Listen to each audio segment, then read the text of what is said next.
तो इस साल के आईपीएल के सभी टीमों की ऑक्शन स्ट्रेटजी पर बातचीत करते हुए भैया ये हमारी आखिरी वीडियो होगी इस पूरे सीरीज ऑफ एपिसोड में, क्योंकि इसके पहले 8 टीमें हमने कवर कर ली और अब बची हुई 2 टीमों की बात कर लेते हैं। भैया एक तरफ आ रहे हैं पंजाब किंग्स और दूसरी तरफ उनका दामन थाम रहे हैं दिल वालों की दिल्ली, हमारी प्यारी दिल्ली कैपिटल्स टीम। और चलिए जानने का प्रयास करते हैं कि इन 2 टीमों के लिए ऑक्शन स्ट्रेटजी किस तरीके से होगी। आप वीडियो को लाइक कर दीजिए, चैनल को सब्सक्राइब, ताकि इस तरीके के इंटरेस्टिंग आईपीएल एनालिसिस लगातार आप लोगों तक पहुंचते रहे। और चलिए let's start with the Punjab Kings team. Punjab Kings team के बारे में जब आप बात करते हैं तो दोस्तों इन्होंने ना थोड़ा सा अलग इस बार रुख अपनाया। ऐसा हम देखते नहीं है जनरली कि पंजाब किंग्स टीम इतने कम रिलीजेस करे, पर इस बार इन्होंने मात्र 5 खिलाड़ी रिलीज किए हैं, इंक्लूडिंग यहां पे मैथ्यू शॉर्ट, मतलब उनको इंक्लूड कर लीजिए तो 6 नाम हो जाएंगे, क्योंकि मतलब जॉनी बेस्टो आए तो वो चले गए। That's a different scenario. लेकिन इसके अलावा इन्होंने अपने कोर को पूरी तरीके से रिटेन किया है, तो भरोसा जताया है अपने कोर पे, which is again a very good thing. मतलब हैदराबाद, पंजाब किंग्स कुछ ऐसी टीमें रही हैं जिन्होंने इस बार अलग अप्रोच अपनाने का प्रयास किया है, पर स्टिल इनके पास पर्स में 29.1 करोड़ की भारी भरकम पर्स है। 8 स्लॉट खाली है, मात्र 2 विदेशी हैं। बहुत कुछ दर्शाता है कि विदेशी बहुत प्रमुख टारगेट नहीं है, लेकिन भारतीय तगड़े चाहिए। और अब इतनी पर्स है तो घर तो लेकर जाओगे नहीं, अब दुबई में जा रहे हो तो थोड़ा सा लुटाओ ना, खर्च करो। और इसीलिए दोस्तों जब आप बात करेंगे यहां पर पंजाब किंग्स टीम के प्लेइंग 11 के बारे में, तो भैया किस तरीके की प्लेइंग 11 तैयार होगी, अगर हमने ये देखा, ये समझा, तो इनके टारगेट एरियाज को हम बहुत अच्छे से समझ सकते हैं। क्योंकि ओवरऑल आपको वैसा समझ आएगा नहीं, पूरा स्क्वाड इनके साथ है, आप ज्यादा समझ नहीं सकते कि इनको क्या चाहिए, लेकिन प्लेइंग 11 देखकर शायद समझ में आने का प्रयास करें। तो सबसे पहले सलामी बल्लेबाज के तौर पर मतलब Shikhar Dhawan, Jonny Bairstow as it is रहेंगे। नंबर 3 पर कौन खेलेगा, विकल्प बहुत सारे हैं इनके पास। अथर्व तायडे हैं एंड बहुत सारे विकल्प हैं जिनकी तरफ देख सकते हैं। अगर ओवरसीज देखना है तो वो भी एक ऑप्शन रहता है, या फिर आप मे भी देख सकते हो प्रभसिमरन सिंह की तरफ, तो बहुत सारे ऑप्शंस रहते हैं। एंड इसके बाद Liam Livingstone, Jitesh Sharma, Sam Curran, Harpreet Brar को मैं देखता हूं। और उसके बाद एक स्लॉट और है, ये यही स्लॉट है अब बेसिकली जो मुझे थोड़ा सा खाली नजर आता है। नहीं तो इसके अलावा इस टीम की जो प्लेइंग 11 है वो अभी से तैयार हो जा रही है आईपीएल 2024 के लिए। And that tells you pretty much about this team की किस तरीके से परफॉर्मेंस है, क्योंकि इसके बाद कगिसो रबाडा, नेथन इलिस में से किसी एक को मान लो प्लेइंग 11 में, और उनके साथ अर्शदीप सिंह, राहुल चहर हो जाएंगे। इंपैक्ट प्लेयर के तौर पर आप प्रभसिमरन सिंह को कंसीडर कर रहे हो तो एक स्लॉट और खाली है, नहीं तो सिर्फ यहां पर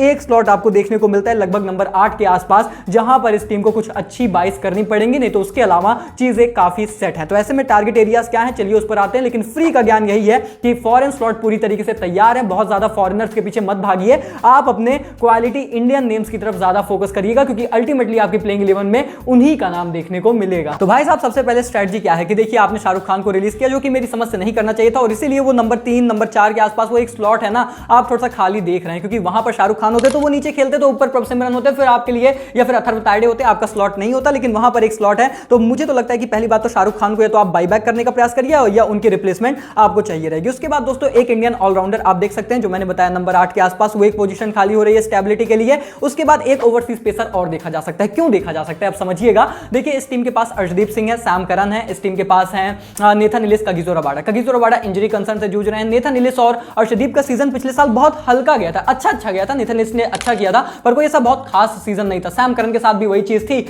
तो ये सारी चीजें जब आप देखते हैं तो आपको लगता है कि देखिए थोड़ी सी तेज गेंदबाजी है बहुत सारी, पर थोड़ी दिक्कत हो जाती है। और इसीलिए मुझे लगता है एक पेसर अभी भी देखा जा सकता है, उन 2 स्लॉट में एक स्लॉट देखा जा सकता है, और पैसे हैं, खरीद सकते हैं आप। एक विकेट टेकर स्पिनर आपको चाहिए ही रहेगा, या फिर एक स्पिन ऑलराउंडर, क्योंकि देखिए राहुल चहर को हम सभी लोगों ने देखा था और उनकी आईपीएल 2023 की परफॉर्मेंस देखी थी। 14 पारियों में मात्र 8 विकेटें थी।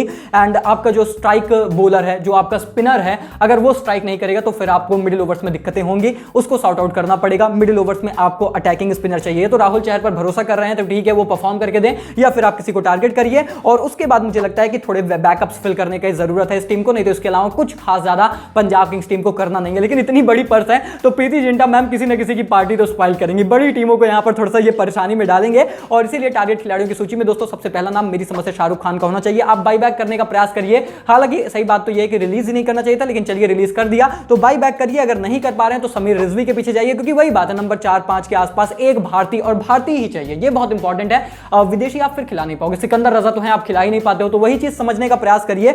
समीर रिजवी देखिए, या फिर उसके बाद अगर आपको कोई और विकल्प नहीं समझ में आ रहा है तो मिडिल ऑर्डर में देखिए वैसे तो बहुत भारतीय क्वालिटी वाले विकल्प हैं भी नहीं, फिर तो आपको मतलब दिक्कत है, वही बात है ना, इसीलिए बाइक बैक करना पड़ेगा, या फिर समीर रिजवी की तरफ, या फिर डोमेस्टिक टैलेंट्स में कुछ और खिलाड़ियों को देखना पड़ेगा। तो ये यहां पर चीज टीम को करनी है। और उसके बाद इंडियन ऑलराउंडर की तरफ देखना है तो शार्दुल ठाकुर को मुझे लगता है ये टीम टारगेट करेगी। This is what I feel, और ये मैंने कई बार आप लोगों से बोला है। सो शार्दुल ठाकुर की तरफ देख सकते हैं, अगर वो नहीं तो हर्षल पटेल भी विकल्प है, वैसे बहुत ज्यादा भारतीय विकल्प इधर भी नहीं रहते। अश्विन कुलकर्णी वहां पर नहीं खेल सकते जहां पर आप देखना चाहते हैं, डोमेस्टिक का नाम बता रहा हूं, तो ऐसे में मुझे लगता है कि यही 2 बेहतर नाम है। और उसके बाद अगर एक ओवरसीज पेसर आप देखते हैं, अगर टर्म एंड कंडीशन अप्लाई, तो वो मिचेल स्टार्क भी हो सकते हैं, वो भैया विराट कोहली भी हो सकते हैं। और क्योंकि पंजाब किंग्स ट्रेडिशनली बड़े नाम के पीछे जाती है तो इनमें से कोई नाम, या फिर पैट कमिंस, नंबर 8 पर पैट कमिंस। पर फिर वही बात है, ओवरसीज खिलाओगे कैसे, दिस इज द इशू। तो वही चीज यहां पर समझनी पड़ेगी। एनीवे दोस्तों, टारगेट तो आप जरूर कर सकते हैं और टारगेट कर सकते हैं एक विकेट टेकर स्पिनर। और जैसा मैंने बताया कि अगर नंबर 8 पर आपको फास्ट बॉलिंग ऑलराउंडर नहीं चाहिए, स्पिन ऑलराउंडर चाहिए, तो वनिंदु हसरंगा एक बहुत बेहतर विकल्प है और पंजाब किंग्स टीम इस खिलाड़ी के पीछे जा सकती है। हालांकि मुंबई और भी तमाम टीमें जाएंगी तो शायद बिडिंग वॉर हो जाए, लेकिन पैसा है, पैसे से आपको दिक्कत नहीं होने वाली। और भैया अगर वो नहीं मिलते हैं तो फिर ऑप्शन में मुजीबुर रहमान भी आप देख सकते हैं, आदिल राशिद भी, बहुत सारे ऑप्शंस हैं जिनकी तरफ फिर तो देखा जा ही सकता है। और भारतीय विकल्प में तो श्रेयस गोपाल भी देखे जा सकते हैं और मुझे लगता है ये ज्यादा बेहतर है, क्योंकि वंस अगेन ओवरसीज स्लॉट में ना फंस जाते हो हमेशा। सो मेरी समझ से आप ये कर सकते हैं कि राहुल चहर तो आपके पास ही है, आप श्रेयस गोपाल को ले लीजिए as an attacking spinner, leg spinner, and उसके बाद जो है दोनों को देखिएगा, जिसकी फॉर्म ज्यादा अच्छी है, ज्यादा अच्छे से विकेट ले रहा है, उसको आप खिला सकते हैं। एक यहां पर दृष्टिकोण है। और उसके बाद कुछ बैकअप्स फिल किए जा सकते हैं, जैसे जॉनी बेस्टो का बैकअप लिया जा सकता है, पिछली बार मैथ्यू शॉर्ट या फिर ऐसी चीजें थी। हालांकि इस बार इनके पास टॉप ऑर्डर के बल्लेबाज हैं, प्रभ सिमरन, अथर्व, काफी सारे नाम है, लेकिन फिर भी फिल सॉल्ट की भी तरफ अगर आप नहीं देखते हो, मतलब अगर जैसे मैंने बताया ना विदेशी आप नहीं देखते हो, पेसर भी विदेशी, आप स्पिन ऑलराउंडर भी नहीं देखते हो, तो आप फिल सॉल्ट को भी देख सकते हो एज अ बैकअप ओपनर। और मतलब जॉनी बेस्टो की वो थोड़ा सा बैकअप चाहिए रहेगा ना इंजरी एंड ऑल कंसर्न्स पे, तो ये चीजें यहां पर हो सकती हैं पंजाब किंग्स टीम के लिए। और इसके अलावा मुझे नहीं लगता कोई खास ज्यादा यहां पर ये टीम मतलब हैरान परेशान होने वाली है, क्योंकि अपने कोर को रिटेन किया है, अपनी लेवल लगभग तैयार कर रहे हैं। कुछ एक आधा दृष्टिकोण है और फिर से मैं कह रहा हूं पर्स इतनी ज्यादा है जिसके पीछे जाएंगे ना, 2-4 अगर इन्होंने ऑप्शंस कर लिए कि ये 2-3 हमें चाहिए, वो 2-3 लेकर भी आएंगे। इनफैक्ट 12-12, 13-13 करोड़ लगा के ले आ सकते हैं अपनी टीम में, ये चीज जरूर ध्यान दीजिएगा। और ऐसे में ये रहा पंजाब किंग्स टीम का लेगा जोगा। चलिए बात कर लेते हैं दिल्ली कैपिटल्स टीम के बारे में। दिल वालों की दिल्ली ने अब इन्होंने बड़े सारे यहां पर रिलीजेस किए हैं। जी हां दोस्तों, बहुत सारे खिलाड़ी इस टीम ने रिलीज कर दिए और उसमें बहुत सारे आपको पेसर्स भी नजर आएंगे, बहुत सारे मिडिल ऑर्डर के बल्लेबाज भी नजर आएंगे,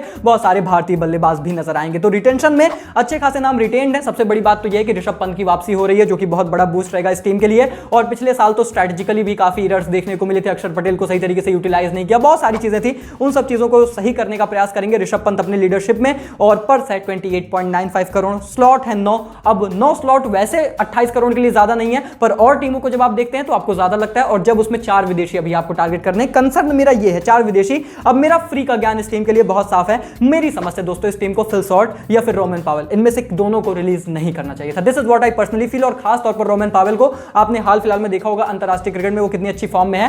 मैंने इनफैक्ट एक शॉर्ट भी किया था शॉकिंग रिलीजेस में, जहां पर मैंने पहला नाम रोमन पावेल का रखा था। मुझे लगता है इस टीम को नहीं रिलीज करना चाहिए था। हालांकि दोस्तों जब आप प्लेइंग 11 की तरफ देखेंगे तो आपको ये और अच्छे से समझ में आएगा कि ऐसा मैं क्यों कह रहा हूं, क्योंकि प्लेइंग 11 में डेविड वार्नर, पृथ्वी शॉ, चलिए पृथ्वी शॉ रिटेन्ड है तो आप उनको रखोगे, लेकिन बैकअप ढूंढ लेना। और उसके बाद मिचेल मार्श, ऋषभ पंत नजर आते हैं, लेकिन इसके बाद क्या नंबर 5 कौन, नंबर 6 कौन, एक्चुअली ये सारे इस टीम के लिए दिक्कत हो गई। वही क्योंकि आपने रोमन पावेल भी जाने दिया, रिले रॉसू भी जाने दिया, मनीष पांडे भी जाने दिया, प्रियम गर्ग भी जाने, मतलब सारे नाम आपने जाने दिए हैं लगभग। और उसके बाद अक्षर पटेल, कुलदीप यादव, चलो उसके बाद गेंदबाजी में अगर आप ट्रस्ट करते हो तो खलील, एनरिक और मुकेश रह सकते हैं। इंपैक्ट प्लेयर कौन होगा मैं कुछ खास ज्यादा कह नहीं सकता, ललित यादव भी हो सकते हैं। तो ये सारी प्लेइंग 11 ड्रॉ हो रही है। मिडिल ऑर्डर कंसर्न है, टॉप ऑर्डर में पृथ्वी शॉ की फॉर्म नहीं है तो कंसर्न है। और गेंदबाजी जो अभी मैं रख रहा हूं, क्या ये सच में आपकी स्ट्रॉन्गेस्ट 11 की गेंदबाजी है? और एनरिक नोकिया का इंजरी कंसर्न हमेशा रहता है, तो उनका भी बैकअप चाहिए। ये कुछ ऐसे दृष्टिकोण है जहां पर इस टीम को जो है काम करना पड़ेगा। तो चलिए टारगेट की फटाफट से बात करते हैं। पहली बात तो जैसा मैंने बताया क्वालिटी फिनिशर देखिए ऋषभ पंत के साथ भैया, जो नंबर 5 नंबर 6 पर खेले, आपको सख्त जरूरत है यहां पर। और उसके बाद विकेट कीपर एक टारगेट करना बहुत जरूरी है वंस अगेन, क्योंकि पंत है, अभिषेक पोरल है। अगर पंत कीपिंग नहीं करेंगे तो अभिषेक पोरल है और कोई नहीं है, तो आपको एक विकेट कीपर चाहिए और इसीलिए भैया टारगेट करना मस्ट बन जाता है। उसके बाद 2-3 क्वालिटी मिडिल ऑर्डर के बल्लेबाज वंस अगेन चाहिए, वही चीज हो गई जो मैंने ऊपर भी बोला घुमा फिरा के। खैर उसके बाद मुझे लगता है क्वालिटी पेसर्स की भी जरूरत है, कुछ तो चाहिए, एक आधा 2 तो चाहिए रहेंगे, क्योंकि देखिए रिलीज काफी किए आपने चेतन साकरिया को जाने दिया, आपने यहां पर मुस्तफिजुर रहमान को जाने दिया, कमलेश नागरकोटी को जाने दिया। You need to fill that slot and then मुझे लगता है कि बैकअप भी लीजिए पृथ्वी शॉ का। ज्यादा कुछ यहां पर ऐसा नहीं है कि बहुत ऐसे मतलब बहुत सारी चीजें टारगेट करनी है, पर एक आधा एरियाज में खासतौर पर वो मिडिल ऑर्डर में वहां पर खासा काम करना पड़ेगा इस टीम को। वहां पर कम से कम 3 से 4 खिलाड़ी एक्चुअली इस टीम को चाहिए। और इसीलिए दोस्तों जब आप बात करते हैं टारगेट लिस्ट को लेकर, तो देखिए अगर आप विदेशी ढूंढ रहे हैं, जो कि आप ढूंढ सकते हैं, आपके पास 4 स्लॉट है भैया, फिल करना ही है। तो एक तो पहले डैरेल मिशेल बहुत इंपॉर्टेंट प्रायोरिटी बन जाते हैं, लेकिन मुझे लगता है उनसे ज्यादा तो रोमन पावेल को बाई बैक करने का भी प्रयास किया जा सकता है। अगर आप ऑलराउंडर के लिहाज से देख रहे हैं नंबर 6 पोजीशन पर, तो वहां पर तो ये हो गए, इनकी तरफ आप देख सकते हैं डैरेल मिशेल कुड भी आ सकते हैं दिल्ली कैपिटल्स टीम में, बड़ी बात नहीं है।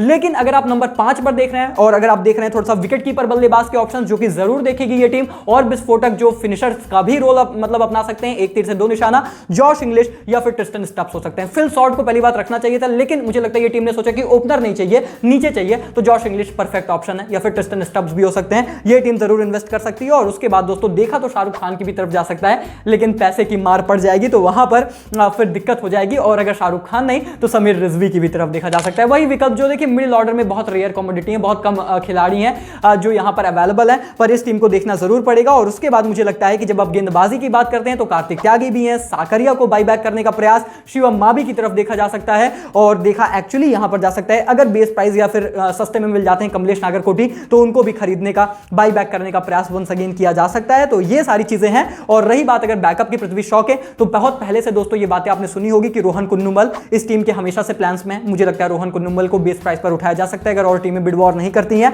या फिर प्रियांश आर्या एक बहुत ही बेहतरीन डोमेस्टिक के नाम है। हाल फिलहाल में बहुत सारी टीमें दिलचस्पी दिखा रही हैं क्योंकि डोमेस्टिक आंकड़े बहुत जबरदस्त हैं, बहुत बेहतरीन ओपनर बल्लेबाज है, तूफानी है और बहुत ही अटैकिंग क्रिकेट खेलते हैं। तो डेविड वार्नर के साथ एक परफेक्ट पार्टनर होंगे। अगर पृथ्वी शॉ की फॉर्म नहीं रहती है तो एक बैकअप तो चाहिए, जिसको भी देखना चाहे दिल्ली कैपिटल्स टीम देख सकती है। और ऐसे में दोस्तों ये रहा यहां पर सभी 10 की 10 टीमों पर मेरा ऑक्शन स्ट्रेटजी प्लान मैंने भैया अब आपके समक्ष रख दिया है। अब आपके जिम्मे छोड़ता हूं कि आप भी थोड़ा सा लाइक, शेयर और सब्सक्राइब का यहां पर प्यार हमें बरसाएंगे। और सभी टीमों के फैंस के लिए वीडियो लगा दे रहा हूं, आप लोग जाइए अपनी ऑक्शन स्ट्रेटजी देख लीजिए और उस हिसाब से भैया प्लानिंग कर लीजिए इस साल के ऑक्शन के लिए। बाकी वीडियो पसंद आई तो लाइक करिए, चैनल को सब्सक्राइब करिए। मिलते हैं बहुत जल्द, तब तक के लिए take care, good bye, thank you so much.